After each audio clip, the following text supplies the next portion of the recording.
Oh, you know exactly what's going on at the Bar Beach. Anyway, the situation, there was a big fair a couple of years ago. I think it was when the tsunami occurred. And people were saying that countries like Nigeria had cause to be worried because what happened in the tsunami did not originally originate from the places that were really affected. But what is the cause of the problems at the Bar Beach in the simplest, most layman, if there's such a term, language? Well, climatic conditions do change naturally, and the atmosphere and nature has its own mechanism of adapting to such changes. But when the changes are becoming extreme, then it becomes difficult for the system, the natural ecosystems and the atmosphere to actually, adapt to the situation. What is happening not only in our own Atlantic Ocean Beach, but in many other parts of the world, is due to issues of changes in temperature of the earth. So-called global warming? Global warming, and it's due to, extreme concentration of certain gases known as greenhouse gases that are, released to the atmosphere due to human industrial production, human use of resources, and sometimes degradation of the environment, removal of forest, burning of forest. And this has implication on a lot of natural ecosystems, as you have mentioned. Let's take the issue of the coastal area, because in many countries outside Nigeria, in the temperate regions, the ice or the glacier get melted because the temperature of the world rise maybe between 0.2 to 0.8 degree 0.6 degrees Celsius. In the past 10-15 years, scientists have confirmed that temperature rise is becoming prominent. So the world, in the past 10 years, the world has become warmer. Yes, to say some years are much more warmer than some other years. The meteorological department will have data and information which gives information on that. Yes. And because the world is getting warmer, then the highs and polar regions are melting up, and the implication is that there's going to be more water in places where water is, and that also increases the speed of the waves that the ocean generates. Right. And that is why, in a layman language, as I've understood it.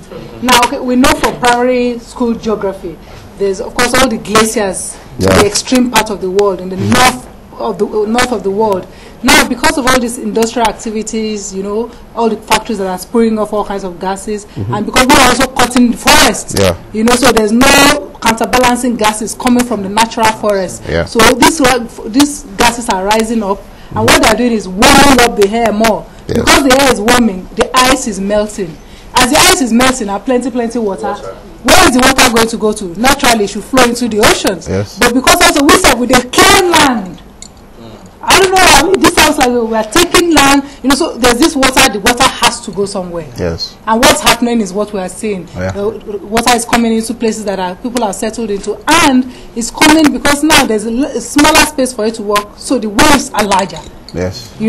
Am I making any sense? That is actually I like to break things down into ABC. This is what is happening, is it? Exactly. Right. Those are the things that are happening.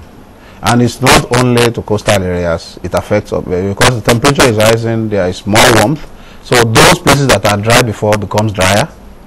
Those vegetations that have been reacting to temperature that was normal before now have to adapt to higher temperatures. And the implication of it is that you have more drier areas and you have more flooded areas. Right.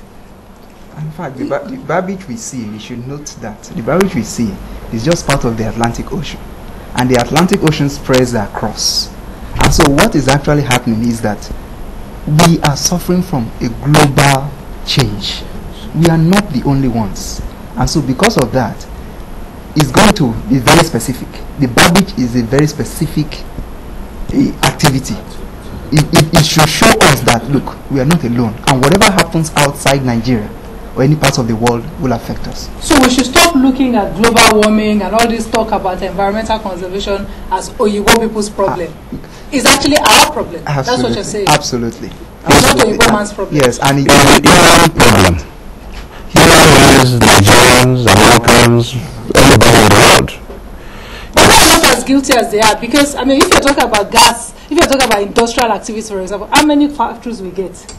How much? We don't produce much. I mean, because I'm thinking now that we should be asking them, we should be putting pressure on them. Yeah, in one way we can be thinking that way, but right now we've got to a situation whereby we need to see the problems as a collective problem. Right. It's now they've produced the gases, we can say, okay, these are the people that produce the gases. Are we not having the impact of the gas emissions? We are already having examples in Nigeria. So the meaning of it is that in one way or the other, we should not only think about what we can do locally, we should also think about how we can convince others internationally that we are living in the same world. We occupy this health the same time together. So whatever implication, whatever they are doing in the US or Germany or anywhere, is already reflecting on our lives there. But what are we most, in terms of creating the problem, what are we most guilty of? What are the activities that we do that contribute largely to this phenomenon? Well, we always say that we are developing, but we are always developing at the expense of the environment.